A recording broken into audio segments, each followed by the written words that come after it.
பகவான் என்று பாராமல் பரிசோதனை பார்த்தாயல்லவா நீ பேச்சியாகவே பிறந்து பிறமும் சோறும் அம்மா பார்வதி உமையவரே என்று பகவான் அண்டவன் சாபம் எடுத்துக்கொண்ட போது சாபத்தை பெற்றாள் அம்மையார் பார்வையால் அந்த பார்வதியால் அந்த சாபம் வர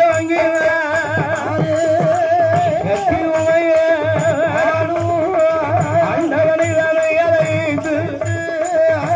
ஆதிசக்தி அதமுடமும் அழைத்து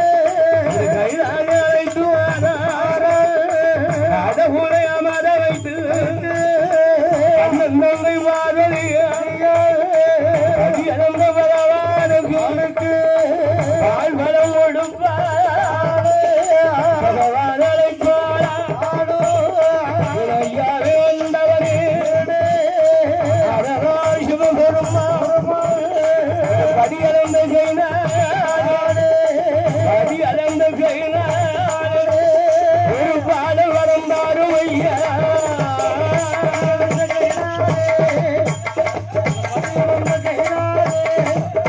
உனக்கு ஒரு பாடல் வரந்தாரும் ஐயா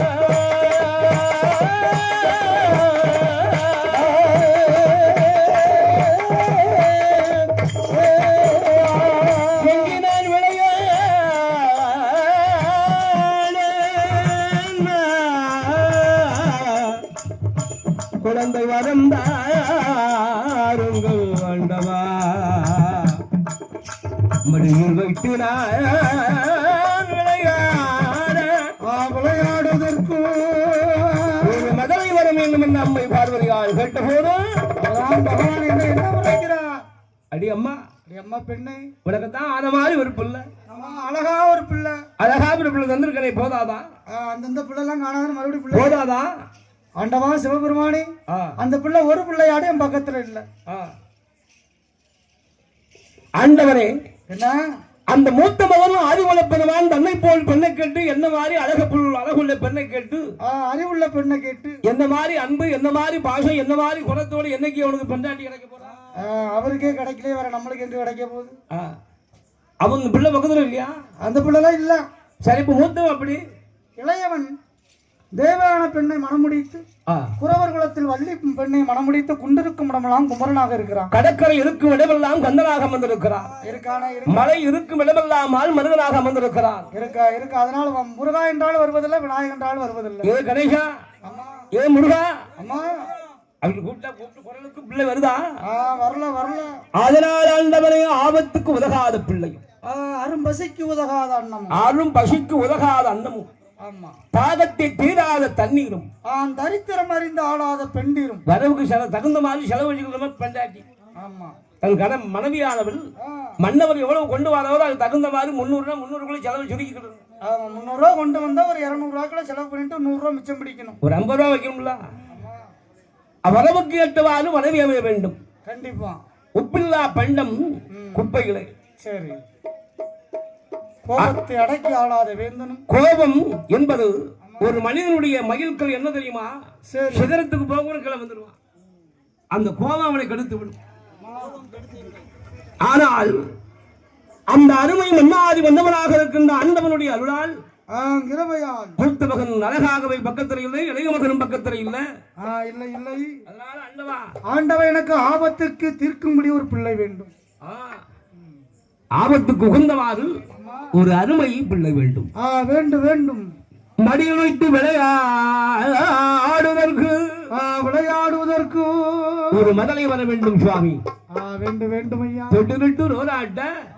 துணைக்கு ஒரு பிள்ளை வேண்டும் துணைக்கு ஒரு குழந்தை வேண்டும் அன்பவா சோறுவான் என்று நம்மையான பார்வதியால் சொன்ன போது பகவான் கண்டார் ஏ அம்மா பார்வதி அந்த பிள்ளை உனக்கு தர இல்லைன்னு சொல்லல அதனால் தொல்லை என்று எண்ணி விடாது தொல்லைன்னு ஒருபோது என்று சொல்லக்கூடாது அப்பதான் கண்டால் சுவாமி அப்படிதான் உங்க பிள்ளை வேணும் ஆமா அந்த பிள்ளை தவிர தொல்லையா இல்லையான்னு அப்புறமா சொல்லுங்க நானா பார்க்க போறேன் கண்டாரந்தன் சிவனுடைய அந்த பிள்ளை உனக்கு வேணுமென்றால் காவிரி நதியை தீர்த்தமாடு கஸ்தூலிங்களை சேவை செய்து ஈரத்துயில் கலைந்து மறுமாத்து தான் உடுத்து மங்கையை பார்வதா தேவியாத உமையவனே ஆயிரங்கால் மணிமண்டபம் அசையாது மணிவிளக்கு அழகாது உண்டா மணிவிளக்கு சுடர்விட்டு கொண்டு எரிந்து கொண்டிருக்கிறது அல்லவா அந்த மணிவிளக்கு முன்னால் சென்று அம்மை மங்கை அழகான பார்வதியால் மேமுண்டாளி துயில் எடுத்து முண்டி ஏந்தி தவம் இருந்தையானால் நீ கேட்டாய் அல்லவா பிள்ளை அந்த கேட்டதோடு பிள்ளையாரு மடிவாரு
மணிவிளக்கு சுடர்விட்டெறிந்து கொண்டிருக்கின்ற போது கண்டால் அம்மை பார்வதியும்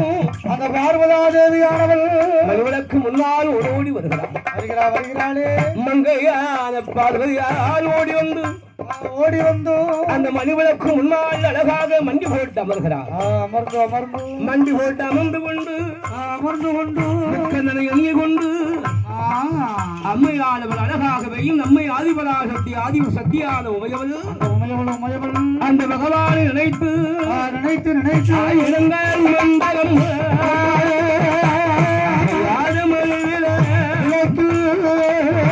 விலகு முன்னாடு முண்டி துயிலே ஏந்தி தலம் இருந்தால் மெழுகு நேரம்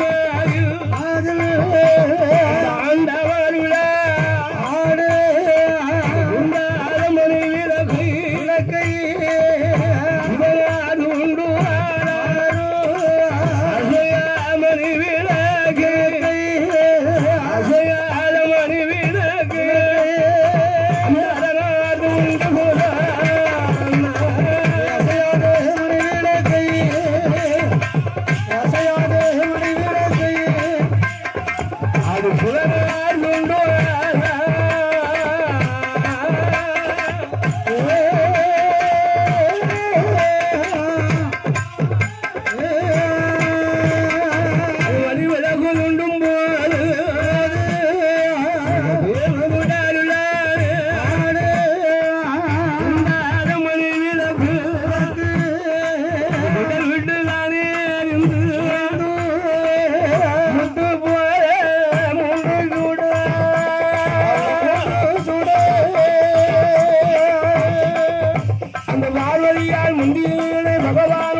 பார்ப்பாளே அம்மை பாயல்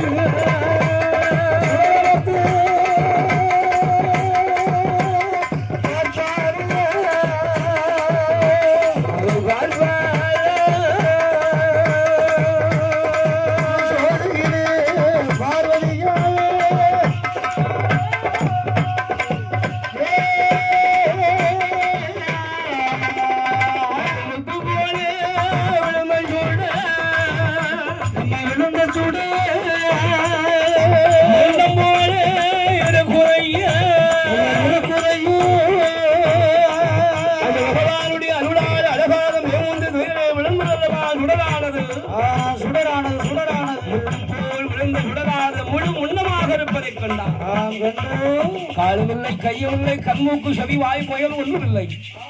இல்லையே மூக்குமில்லை முகமில்லை முழு உண்டமாக இருக்கிறது இருக்கிறது அல்லவா அதை கண்டால் அம்மையும் அண்டவன் சிவனையும் இடத்தில் ஓடி ஓடி இருக்கிறார் சுவாமி நான் கொஞ்சம் விளையாட ஒரு குழந்தை வரம் கேட்டதற்கு கொடிய முன்னத்தை தரலாமோ இது அம்மா என்று அதை அழைக்குமா உங்களை தான் அப்பா என்று தான் கூப்பிடுமா கண்டால் அண்டவன் சூர்வன் அம்மா ஒன்று கஞ்சாது அஞ்சாது அம்மா ஒன்று குந்தா ஒரு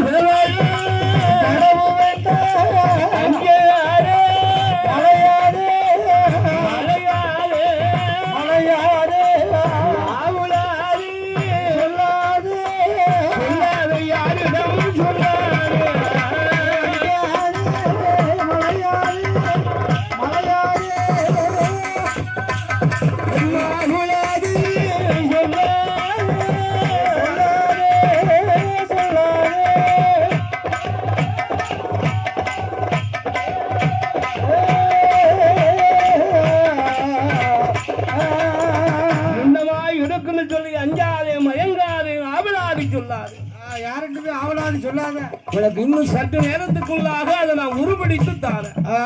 தாரம்மா என் அம்மை பார்வதியாரிடம் உரைத்து பகவான் சிவபெருமான் யார் அழைக்கின்றார் யாரை அழைக்கிறார் வாரும் பிரம்மதேவா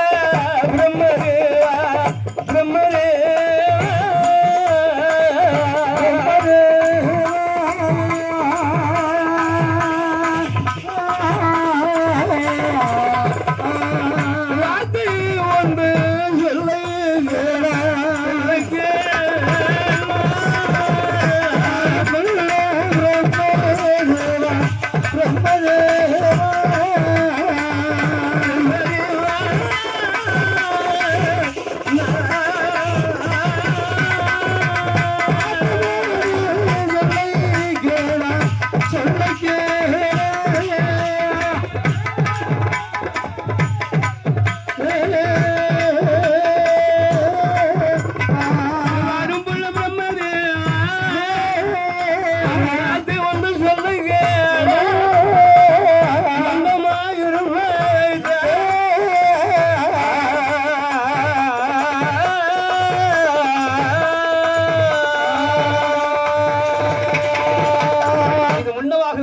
அம்மை பார்வதியால் அஞ்சுகிறார்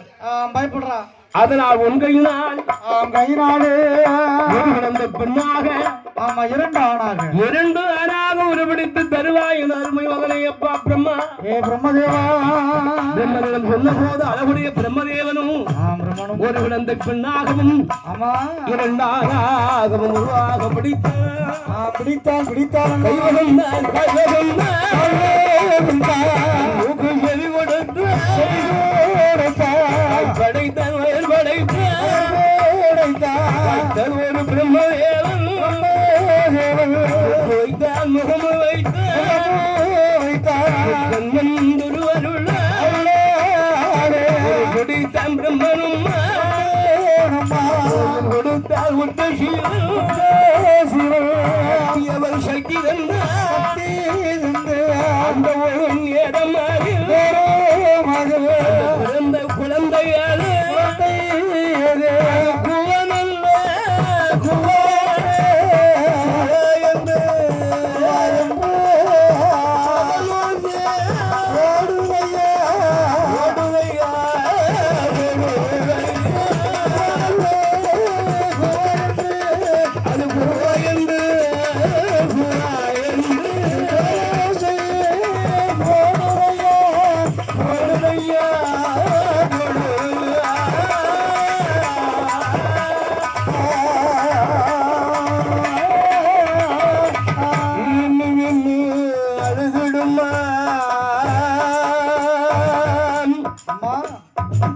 வீரசத்தம் போடுகிறதல்லவா அந்த குழந்தையுடைய சத்தத்தை கேட்டால் அல்லவா கேட்டால் அம்பிகை பார்வதியானவள் அம்மை பார்வதாகவியானும் மிகவனும் அந்த குழந்தையை சாரி கையில் எடுத்து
அந்த குழந்தைகளுக்கு அழகாக ஞான அமிர்தப்பால் அழகாக சிறந்து அம்மையும் குழந்தைகளுக்கு அழகாக பக்குவமாக ஊட்டினார். ஆமா, பாலமும் ஊட்டினார்.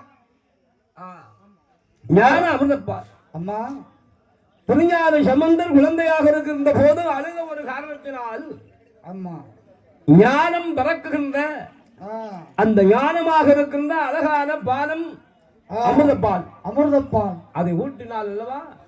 அந்த பால் எடுத்து அழகாக 3 குழந்தைகளுக்கும் அழகாக பால் அமிர்தத்தை ஊட்டினார்.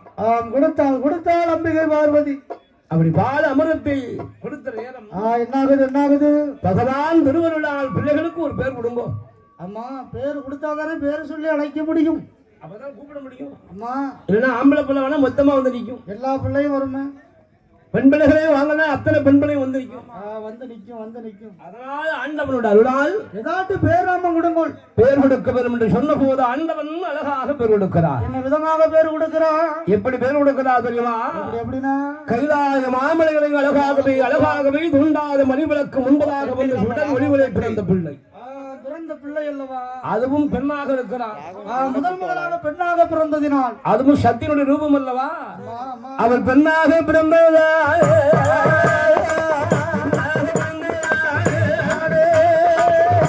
எம்மாய்